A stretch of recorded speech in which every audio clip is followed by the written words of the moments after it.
Assalamualaikum warahmatullahi wabarakatuh. Terima kasih atas kesempatan diberikan kepada saya untuk menjelaskan beberapa materi. Perkenalkan, nama saya Alpina, Prodi Perpajakan kelas B, NIM 019040024. Baiklah, untuk mempersingkat waktu, saya akan membahas materi apa itu PPh 25. Baiklah, ayo kita simak apa itu PPh 25. PPh 25 adalah pajak yang dibayar secara angsuran.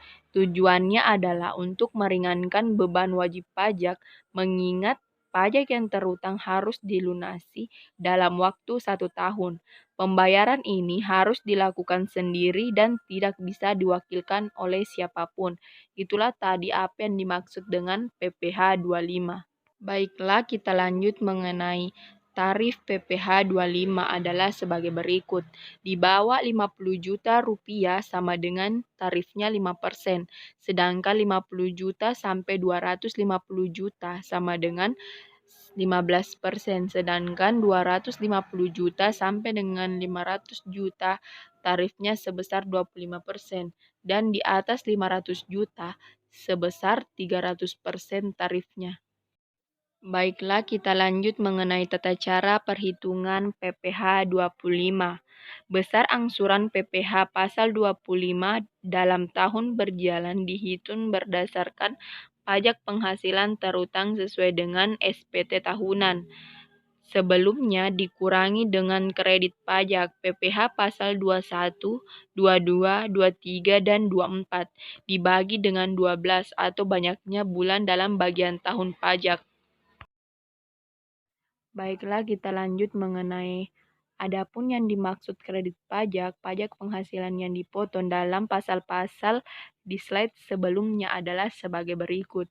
PPh pasal 21, bagi yang memiliki NPWP, pembayaran kredit pajak sesuai dengan tarif pasal 17 ayat 1 dan tambahan 20% bagi yang tidak memiliki NPWP. Pasal 22, pemungutan sebesar 100% bagi yang tidak memiliki NPWP. Baiklah, materi selanjutnya mengenai tata cara penyetoran PPh pasal 25. Tata caranya yaitu angsuran tersebut harus dibayarkan selambat-lambatnya pada tanggal 15 pada bulan berikutnya setelah bulan jatuh tempo. Misalnya untuk pembayaran pajak bulan Februari 2015, angsuran PPh pasal 25 harus dibayarkan maksimal tanggal 15 Maret 2015. Jika ternyata waktu penyetoran tersebut bertepatan pada hari libur nasional, wajib pajak bisa penyetoran pada hari kerja berikutnya. Hal ini sesuai dengan Peraturan Menteri Keuangan Nomor 184/PMK 03/2007 dan kemudian diubah dalam Peraturan Menteri Keuangan Nomor 80/PMK 03/2010. Baiklah, materi selanjutnya yaitu persyaratan dalam pembayaran angsuran pajak PPh pasal 25 adalah penyetoran wajib membawa surat setoran pajak SSP ataupun dokumen sejenisnya. Hal ini sesuai dengan Peraturan Direktur Jenderal Pajak Nomor per 22/PJ/2008 yang diterbitkan pada 21 Mei 2008 yang lalu. Materi selanjutnya mengenai tata cara pelaporan PPh pasal 25. Setelah melakukan pembayaran, wajib pajak juga harus melaporkan ke kantor pelayanan pajak.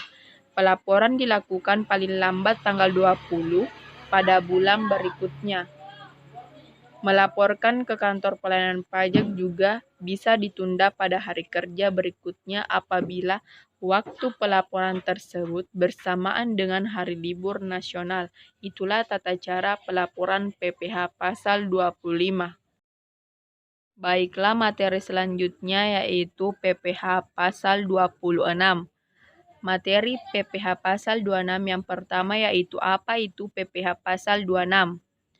PPh Pasal 26 adalah pajak penghasilan yang dikenakan atas penghasilan yang diterima WP luar negeri dari Indonesia selain bentuk usaha tetap atau BUT di Indonesia. PPh Pasal 26 adalah pajak penghasilan yang dipotong dari badan usaha apapun di Indonesia yang melakukan transaksi pembayaran gaji, dividen, bunga, royalti, dan sejenisnya kepada WP luar negeri.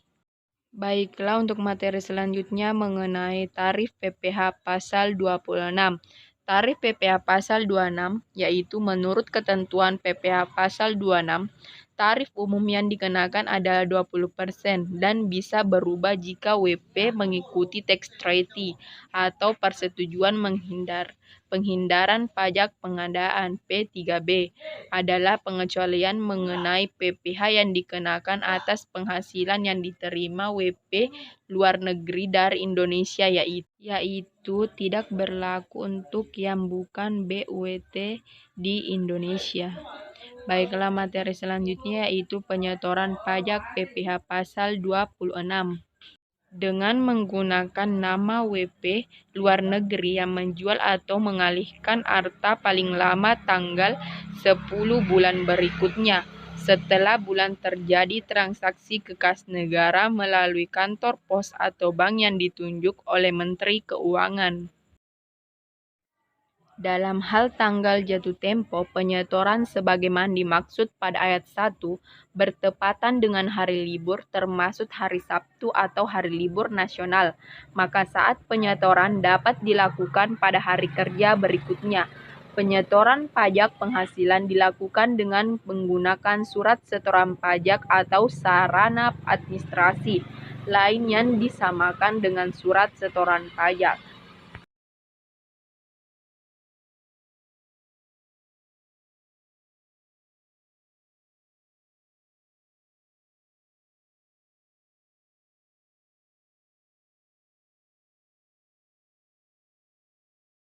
Baiklah, itulah materi